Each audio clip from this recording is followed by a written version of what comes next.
We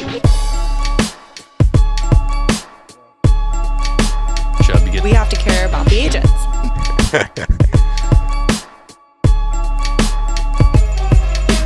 Intention, consistency, authenticity.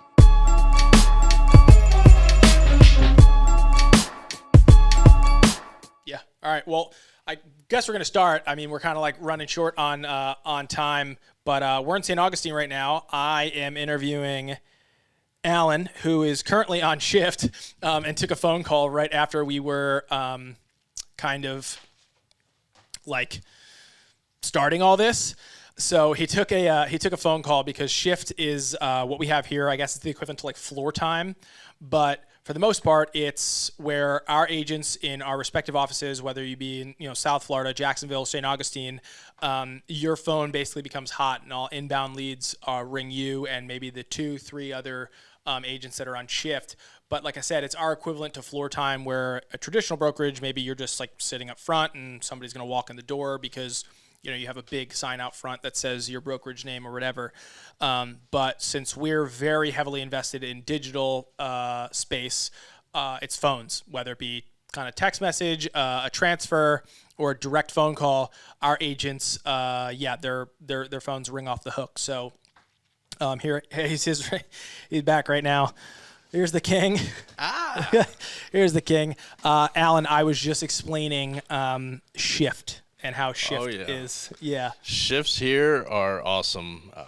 Every 3 hours you get to be on.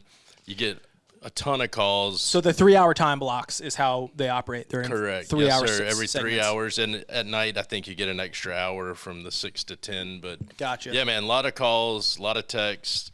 People literally want to just see homes right now calling in.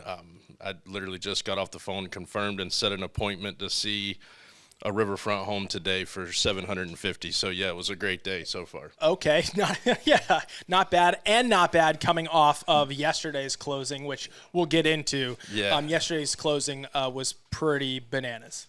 I would agree. Is it this company's largest? I haven't been told that, but I do think it's up there. I do believe it's one of the top. I was going to say, I think it's one of the top since I've been here. I mean, we're almost going on 3 years of me being here, and I don't recall anybody's that.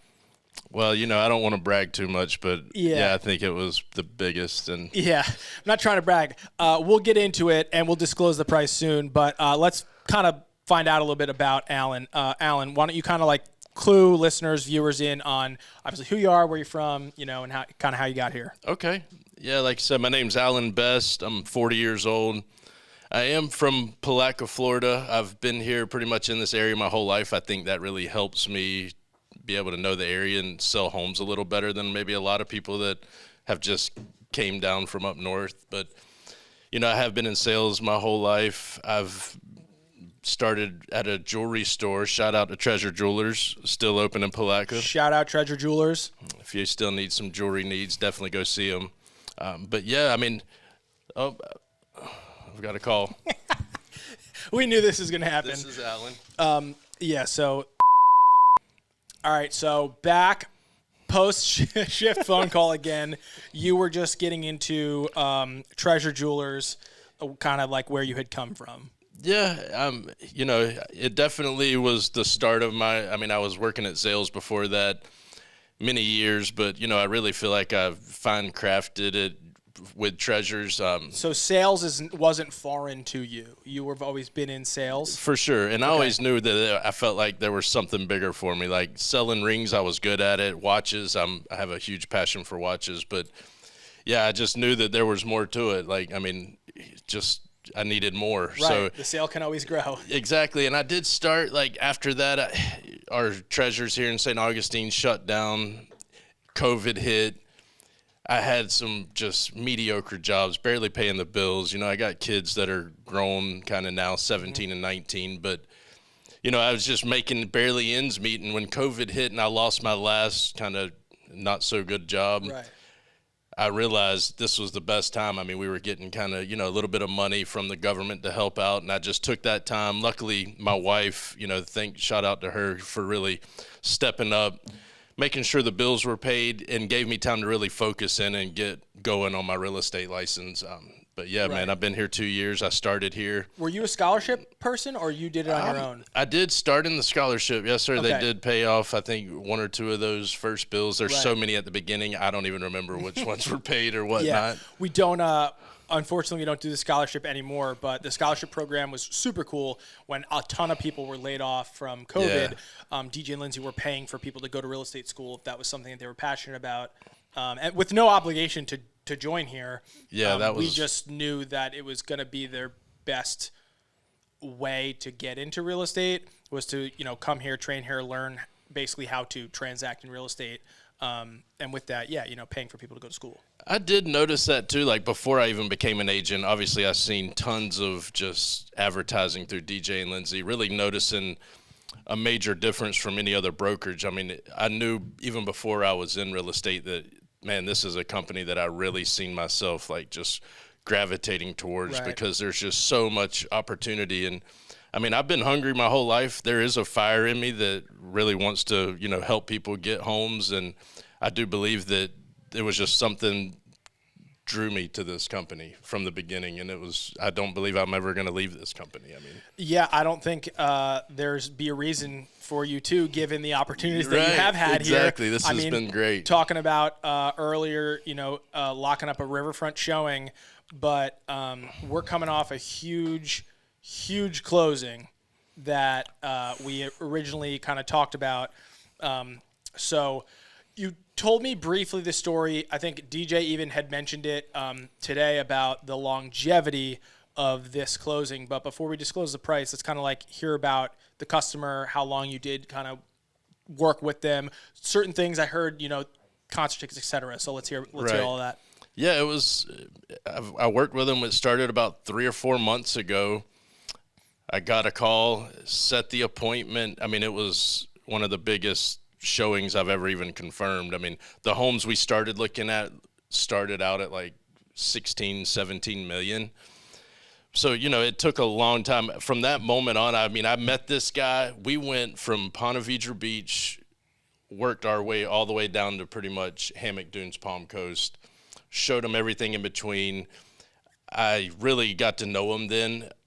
We were driving behind each other. We went to lunch.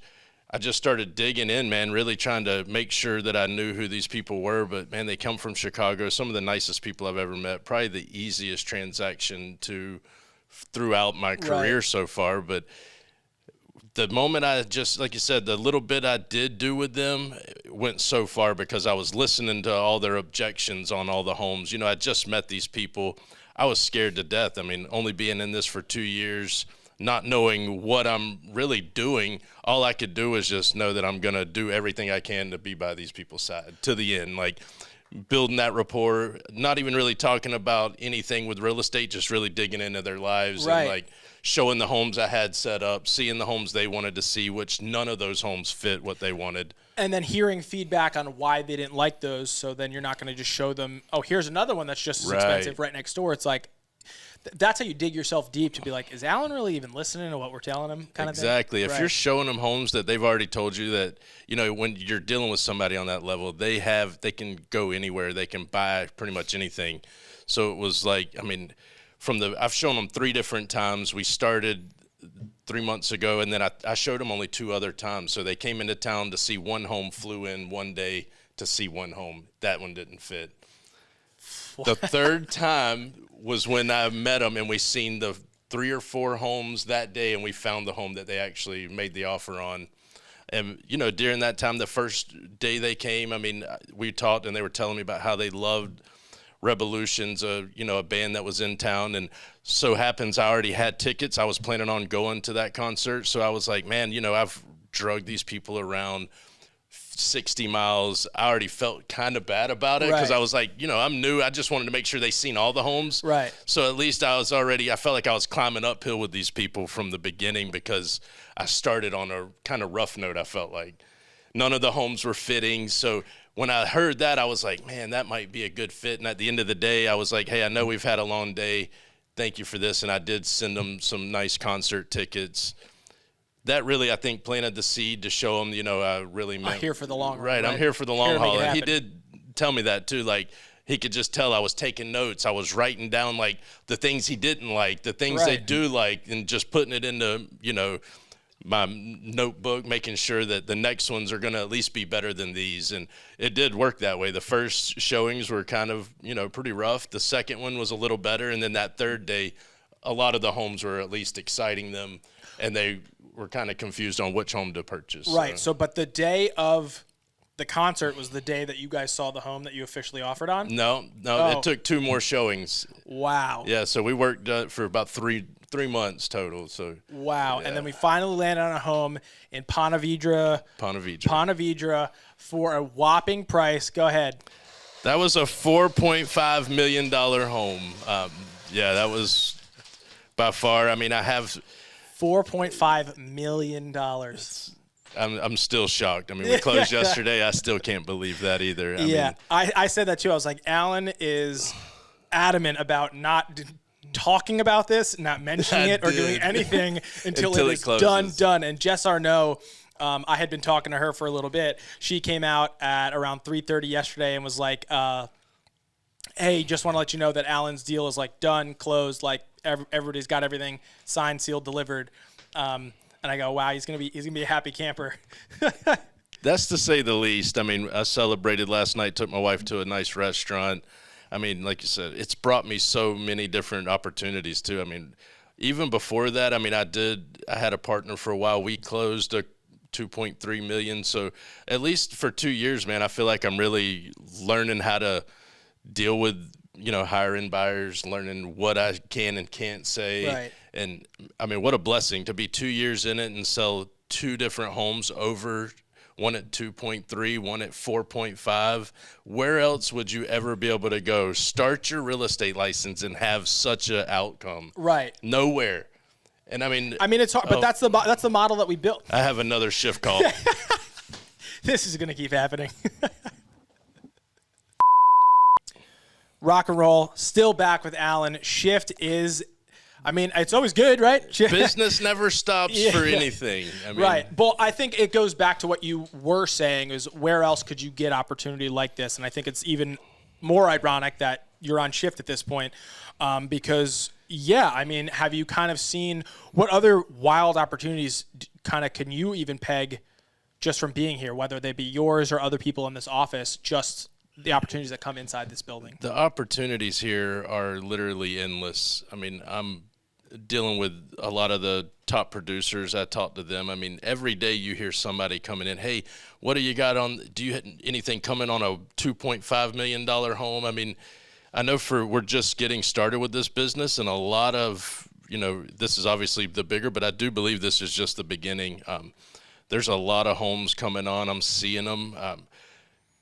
Scott and Lauren, shout out to them. I mean, they've taught me a lot. They're some of the best agents that I've seen. I've learned a lot from them. But everybody in this whole office, I mean, St. Augustine, we've got a vibe, I feel like, that is very unique. We're like a family, and I'm very family-oriented. I mean, I come from a pretty big family in a small town, and I've always just wanted to have my family around. And when I came here and I realized the people, man, this is definitely like a second family. When you're in here and you're really putting everything you have, you've got 25, 35 agents behind you to help. I mean, like, to get that big one, I mean, I was calling the owner, asking him, hey, where should I send these people to stay at the hotel? Where's a good place to send them? Like, Right. I'm asking all the agents in here what I can do to better their, time here. And that's what Right. I think helps sell these homes. You need creating to the use it. experience, right? Yeah. Yeah. I think that's the point: is creating the experience in order to let these people or have these people understand that you're the expert, to trust you, right? Like, could you imagine the experience would have been so different if you didn't provide, at least just provide those to them, whether they take that advice or not, when it says, hey, stay here, this is the best place to eat, this is what you want to do, all this stuff. If you didn't know that, how just blindly fly by the seat of your pants would that appear to those people? Right. I mean, you're probably not going to get that deal. And I mean, he told me over many times, even like showing other people's listings, because we've seen so many. He's like, man, how you just take charge, I can tell you know what you're doing. Like, these are multi-million-dollar homes. You walk in and I'm beating the listing agent there, and the doors aren't open. You have 13-foot sliders to the beach that aren't open all the way. Like, I'm doing that for the listing agent, and my buyers are seeing that. They're like, this guy's on it. He knows what we're looking for.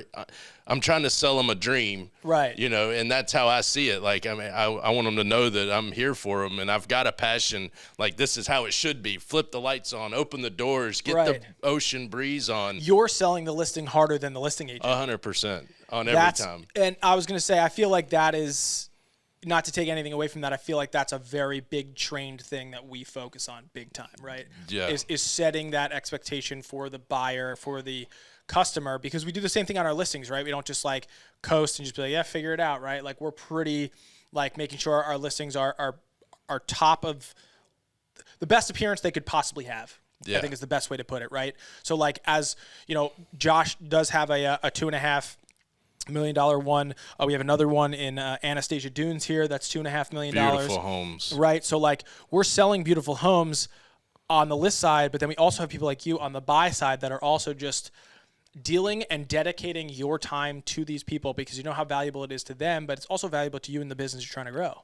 That's right. And I mean, the homes that we have, I mean, I'm just shocked at the listings that are coming through right now too. I mean, we're elevating. I mean, every day I'm seeing higher price points on our team. Because we got the buyers, right? We have the buyers, we have the market, and we have the reach for the buyers that once sellers started to understand that, especially once the market shifted, they understood, okay, well, that's great that, you know, John Smith sold, you know, 2 homes at this price point over the last 2 years.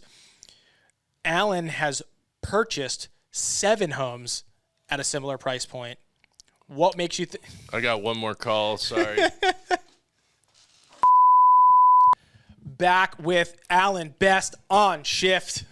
This might be the longest, shortest podcast that we ever do, given the phone calls in between. We just spoke with JoJo, our head photographer, 2 or 3 weeks ago, who said, we've listed more homes in 2022 than we have in 2021, where we sold 3,000 homes. That's insane. Because once we start, like, once we could get people to understand, I think there's like a small educational gap there with like, you know, anybody can list a home and just be like, I'm the listing agent. It's like, okay, well, how are you going to connect with other people who have people to buy the house? Right. Now they're just realizing, well, I'll just list it with them because they already going to bring the buyer anyway. They'll just talk amongst themselves, and you know, we'll get the best price for our home, right? Because they're not going to devalue the home just to give it to somebody else, right? Right. The best price for the home, most accurate, and there's not going to be this back and forth. Oh, well, they don't want to do this. They're trying to do this. I can't get a hold. I mean, think about how many times you've tried to get a hold of a listing agent. Too many. I mean, if they just answered their phone, they'd be a lot more successful. Probably. Well, I mean, I think that's the shift is, right? It's like our people are just trained so heavily to answer that phone, or we have other people, you know, let's say you were to go on vacation, which is more than deserved at this point. For sure. You know, your business wouldn't have to be put on a screeching halt. If someone were to call you and be like, hey, Alan, we'd love to go see this house today. You'd be like, I'm on the beach in Mexico, but I can set that up right now and send over a message to somebody, and it will get taken care of. That door will get opened. That's correct. I mean, we work as a team here. You've got a lot of agents that are hungry. I mean, and they are there ready to, you know, take that showing. They'll take it either way. I mean, sometimes if I'm on vacation, I'd probably just give them the lead, you know, just for making that. If they're new, because, you know, we're a new company. We got a lot of new people. I try to help them out. I've been here 2 years. I feel like I'm kind of on that veteran side. Yeah. So Which is crazy, by the way, that you could be in real estate for 2 years and be a veteran. But I feel like I've probably got more experience than a lot of people at 10, 15 years too. No doubt. Yeah. What is our total? What was your count last year? What was your total close count last year? My count last year was about, I think, 25, right under 30 homes. Wow. And I'm at 38 already this year. 38. All right. So we're like kind of better than last year. Yeah. And the numbers are up. So that's good. Right, yeah. So average price point obviously is definitely up given the bananas that was 2020 and 2021. But, yeah, I mean, that's crazy. We're going on north of 50 homes in just 2 years. That's like what it would take somebody almost maybe 5 to 10 years to sell. I know. That's great. That really doesn't. Sometimes I almost kind of like overlook that as to like you literally have almost 8 years of experience under your belt in 24 months. I know it. That's crazy. Shout out, man. We're killing it over here. Yeah. Grateful to be here. This is the best team by far. Yeah, you guys have a different kind of love down here for each other. I mean, it's definitely St. Augustine, small town. You guys are super close knit. You know, this office has a different energy than Jacksonville. Obviously, we do a ton of our production up in Jacksonville, so we try and do a lot of theater and such. But this is a special group down here, and it's not to take away from Jacksonville. I mean, no, Jacksonville energy is great. South Florida energy is great. We're going to be down there in a few weeks too, rolling some pods. But yeah, you guys like are really on top of each other and like really here for each other. I think that helps. Yeah, to big be time. successful. You know, Jacksonville's huge, and I mean, I know the area very well, but it's definitely a lot bigger area, and I'm just very fortunate to be where I'm at in this town. Like, I know people. I love this area. So, right. And I know how to service it. I know the back roads. I know how right. to find the homes and see, you know, listen to where they want to be. So, I mean, I feel like a little bit of an edge on some of my competitors, which is great. Big time. I mean, a lot of people, a lot of other agents will try, you know, and say that, oh, you know, we're small, we're mom and pop, you know, we don't do that volume because we take care of each, you know, every person. I think you just, and this crew here, like really just debunks that right off the bat. I mean, going as far as giving people concert tickets who are from out of town, you know, showing them the amount of homes that you have in order to close. I mean, 4.5 million is a big sale. That's a huge sale, yeah. 2 years in, that's crazy. 2 years in, you nail something. Usually you have to really build a Rolodex in order to get that. But that opportunity, I mean, opportunities like that roll in here all the time. I mean, I've got another 3 deals pending that I just executed one today. I'm working with like a new construction builder, which right now, I mean, shout out to them. They're doing like interest rate buy downs, locking you in well under the for sure. And we have a good relationship with those builders too. Yeah. So I mean, I just saw, what was it, last night, I think, somebody put in the group chat about a contact over at a certain thing because they were trying to get a hold of somebody. Their buyers, their clients went over there and there's nobody there. And I think it was Lexi was like, hey, can I get so-and-so's contact? Called the guy right up to like set it up, make it happen, because I mean that's the relationship that we have with them, right? Yeah. Because they know we have the buyers, they know the amount of volume that we bring, and when inventory isn't as abundant as it has been in the past couple of weeks, though, it's all about the buyer, right? It's what they want, their needs, and if it's not available on the market, you got to make it. You got to build it happen. And to me, man, I mean it's a better price. I mean, you're getting new construction, lower price per square foot than a lot of the resales. Right. I think a lot of people too are kind of like out of touch with like what that resale is probably worth at this point. Right. Like, yeah, it's great. Yeah, it's obviously more than what they probably bought it, 4 or 5 years ago, but gone are the days you can stick a sign in the yard and shoot for the moon with your price and say those are long gone for sure. Long gone. Which is good for us as it's buyers, great for us because we're back to negotiating and actually having to be a lot stronger agents than just writing an offer $20,000 over ask and maybe or maybe not getting it accepted. Right. Yeah. No, I think that's true. It's really starting to allow you guys to flex your skill and flex that negotiation power that you've been taught and just soaked in like a sponge. I mean, we did the best in biz thing. You got pretty far. Yeah. But it was fun. just a competition of a back-to-back negotiation contest, essentially, of just like, rebuttal in each office. And yeah, I mean, you did really well. Wow. You did really. Got another call. 1 second. I thought he was coming back in, but he's not. Yeah, no. Advice to new agents. So, quick little story time, off cuff. It was probably like my 4th month here, and we're in this office, and we had like just a meeting out front. Normally, every morning we obviously have our morning huddle. Shout out morning huddle. Jackie's half in my shop, but it's fine. Yeah. Shout out morning huddle. Matt and Brett always live stream it. Yeah, definitely check that out if you get a chance. On Facebook. Facebook, Instagram. We used to do YouTube, but LinkedIn as well. But anyway, so we're just after the morning huddle in here, and we were just doing like a Q&A situation. People are asking DJ and Lindsey questions, and a new agent who just started here asked a question: how do you get as good as some of the other agents who were already here and had been in real estate for like a little bit? So everyone's saying, oh, this, be in the office, listen to phones, whatever, this and that. I was like, yeah. So I raised my hand. I'm like, so I've only been here like 3 or 4 months now, but if there's one thing that I could say that will make you great, probably at whatever you're going to do, is going to be obsessed with whatever it is.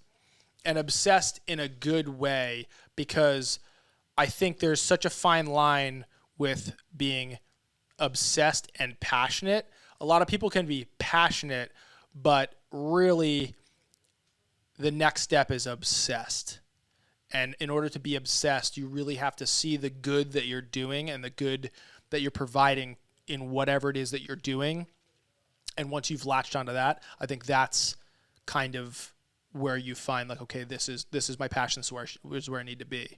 And I think that's kind of what we had before the 9, I think we're on interruption number 4 now with Alan. But that's kind of where we were talking about a little bit, right? We were talking about just being obsessed with this, and it allows you to never feel like you're working a day in your life. Yeah, if you're, from off camera here that no one can see me. Sure. But yeah, if you're obsessed, that only adds to the drive. And if you have the drive, then you're not actually working, because it's that want, it's that fulfillment, it's that ability to just find that passion that you have deep down. And you're not like, oh, I got to work, I have to get this done. It's I want to get this done. I want to make this work. Yeah. I want these things to be the best possible thing they can be. Yeah. And at the end of the day, it's just that actual icing on the cake when it all just kind of works out for you. Yeah, I used to say that I got a job doing this because I would do this in my free time if I had a job doing something else. I was like, well, I'll just get a job doing this. And they were like, they don't make a job doing this. You said something to me back when where it was that, and of course I'm going to absolutely butcher the quote because it's kind of just halfway in the mind, but you said, find the passion and go out and do what you love rather than doing it in your downtime. And I know you're going to probably start picking up what I was saying. Yeah. Basically, a lot of people will work a 9 to 5 and then pursue their passion on the weekends. When I'm like, instead of pursuing your passion on the weekends, why don't you see if there's an opportunity for you to pursue your passion from 9 to 5? And a lot of people do that, right? People are like, oh, I have this, and I have my Etsy shop. Like, I really want to do whatever it is. Oh, wait. I think this is him walking back in. Our good boy, we back, Alan. baby. We back. So as we wrap up, because at this point, shift is too hot. Let's see if we can get you out of here sooner than later. But let's look to some goals. So it's mid-October. We normally don't like to timestamp this, but we're pre-Halloween. We're at 38 homes. What is your goal, or was your goal for 2022, and did you have to change it, et cetera? 2022 was a rough year. I'm going to be honest. Like, I've had a lot of ups and downs. I'm pretty much on track. I did expect to at least sell 50 homes. Okay. Obviously, a lot of different things have hindered that, from interest rates or whatnot. But, man, I mean, like you said, the last few months, I've really focused in trying to change my strategy. I was always taught, like, if one thing's not working, you need to learn how to adapt. If that's the only way to survive and be successful.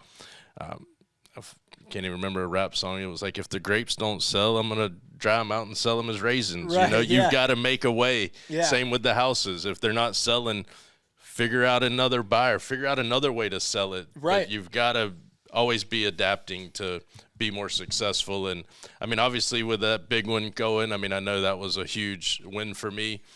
I mean, that's just the beginning. I don't think that's my peak at all. I mean, I've always knew that I'm going to be great at something, and you've got to speak it into existence. And I did that. And, I mean, no matter what that takes, I'm going to hit 100 homes for sure a year, but I doubt I'll get that this year so close, but, who knows what 2023 or at least by 2024, I think I'll be averaging at least close to that 7,500 homes. That'd be wild. I mean, 50 definitely a stretch, especially since, we're obviously learning this new things as this market's shifting, what is best practices, best way to serve the customer, and obviously the amount of customers. We, as we could tell from your phone, we're not really short on customers. It's more we're short on homes for them to go into. I mean, Correct. People are still very much buying, especially through us. Now it's just a matter of, are these homes that are on the market being marketed well enough to where you guys even know they're there? Or, we heard a story the other day about a home that was left in pending on the MLS that wasn't. You would be so surprised with those types of stories. I was just showing a home in Palm Coast. The lady didn't even know which MLS to have it on. She had a Daytona Superbox, so I couldn't get in. We're in Flagler County. Literally couldn't find it on any MLS. Like, you need to really put your research in for listings. If you're going to try to sell your home, you should really think about who you're getting to do it. Ask some questions, where they're putting it to advertise it, because some agents are part-time. They're not even remotely in tune with what it's going to take to sell the home, especially in today's market. They're just throwing it in their local MLS way down in Fort Lauderdale. And we're up in Northeast Florida. Like, you need to figure out who's buying the homes, who's looking at them. They're definitely not looking at them down in Fort Lauderdale. Make sure you put them in the right places. Right. I mean, absolutely. No, you're totally right. And I think that's a lot of the times, I think what you were mentioning is the full-time versus part-time. All of our agents here are full-time. They're just fully engulfed and involved and obsessed with real estate and just that. I mean, the discussion that when you walk in here is wild, given you think you're going to walk in here and you're going to be hearing about, the Sunday Night Football or Monday Night Football or whatever, and you hear stuff, you hear personal stuff, but for the most part, it's all like, did anybody see this home? It looks like anybody see that? It's literally all market and real estate related, because it seems like the group of people inside these four walls is obsessed with real estate. And you should be. I mean, you're talking about the biggest purchase career. of most people's lives too. I mean, you shouldn't take that softly. I mean, Right. You have a major responsibility to bring good service to your buyers. And I don't think you can do that being a part-time agent. You're definitely doing a disservice to the buyer. Yeah, big time. All right, well, so we got 50 homes on the dock. We're at 38. We got some time to get there. We're around 65 or so days left, or now we're probably around 70 days left until the end of the year, something like that. I don't know. But what else? Are we going to sneak in a vacation here? Are we doing family time? I do have some good vacations coming. Good. January, going on a cruise to Mexico. Yeah, so I nailed Mexico. You when did. I said, Good. That was perfect. I was like, man, he already knows. Going to California, February.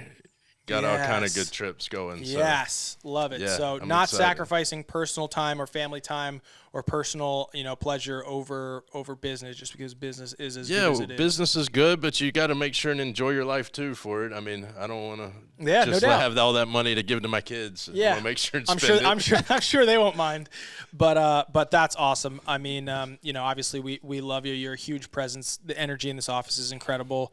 Thanks to you and the other agents in this office. But I mean, yesterday was insane. I know you're still like wrapping your head around cloud nine. Cloud nine, but that didn't stop you. Back to work today. You're back on shift. Phone's ringing off the hook. You were, already locked up Riverfront showing. Just executed another deal yesterday as well when I closed that big one. Insane. So, Who's better than Alan Best right now? Nobody's better. That's because he's the best.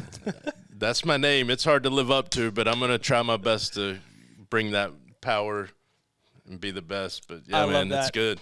Alan, we love you, man. We love you guys. Thank you so much for having me. Quick sign off. This podcast is sponsored by Audible. Audible is a great way for you to listen to audiobooks instead of read them, because you're in the car on your way to showings, doing all this stuff.